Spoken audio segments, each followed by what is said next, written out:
படங்கள். அது உதாரணத்துக்கு சொல்லணும்னா, டங்கியா இருக்கட்டும், ஃபைட்டரா இருக்கட்டும். இந்த 2 படமும் சூப்பரான மூவி, நல்ல மூவி. பட் இது வந்து ஹிந்தில மட்டும் தான் வெளியாகியிருக்காங்க தவிர, அதர் லாங்குவேஜ் மலையாளம், தமிழ், தெலுங்குன்னு அவங்க இத டப் பண்ணவே இல்ல. அது ஏன்னு தெரியல.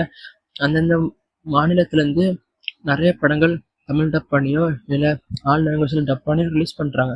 பட் அப்படிலாம் இருக்கும்போது, இந்த படங்கள ஏன் டப்பிங் பண்ணி விடல? அதுக்கு என்ன ரீசன்னு தெரியல. அவங்க ஓடிடில ரிலீஸ் ஆகியும், ஓடிடில இருந்தும் டப் பண்ணி விடல. ஏன்னு தெரியல.